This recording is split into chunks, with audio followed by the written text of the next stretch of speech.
Okay, so this is my method for trying to document some reference points on this chassis before I cut this clip off.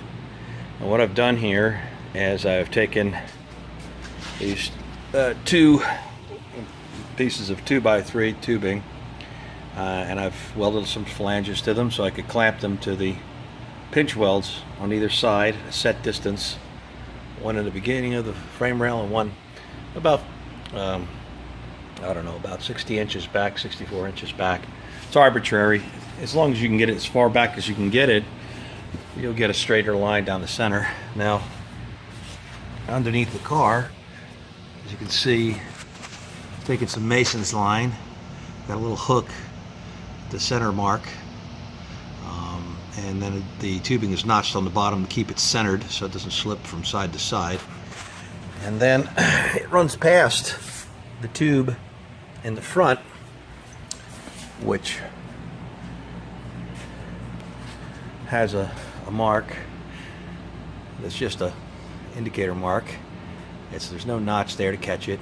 What you want there is it to be just touching the bottom side of that rail, just kissing the bottom. What that does is it's actually creating an artificial plane. I might add that the car's been leveled left to right, which is the most important. Front to rear is not as important as left to right, but it's good to just level the whole thing, and that way it just makes everything a little bit more secure.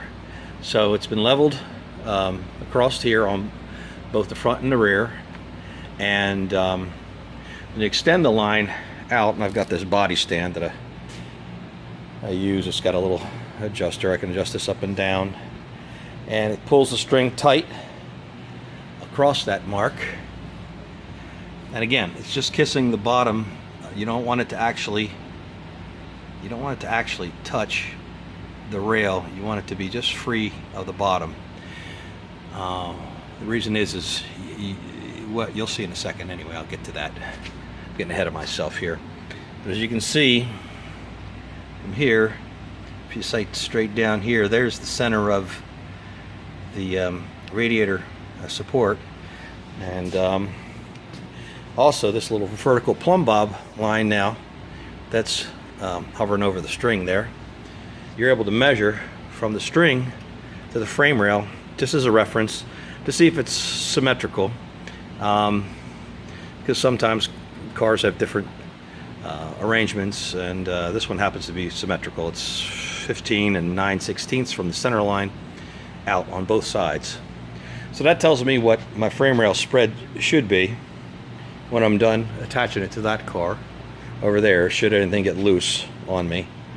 Now, what I'm able to do here also, which I'm not going to demonstrate because I still have to do a little measuring here, is you can take this entire stand and swing it out, and as long as it's touching the bottom surface of that rail under here, you can extend the string out, and then you could measure up to this frame rail over here and get a reference point off the frame rail.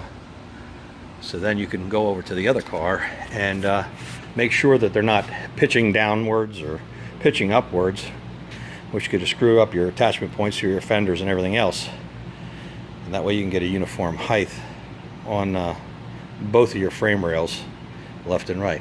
And that's rudimentary, and but that's the way you kind of have to do it if you don't have a surface plate or a nice rack that they have in most modern body shops that has a nice super flat surface and lasers and everything else to make sure everything's super good. But that should get me where I need to go. What I'll do later on is I'll take these two rails and I will clamp them to the pinch welds on that car in the same relative locations, and I'll run my string out from the bottom straight out during the process of final attachment and alignment of this front clip to that car over there, and hopefully it'll all be nice and straight when I'm done with it. Anyway, that's the way I'm going to handle it. That's about it for now. Thanks.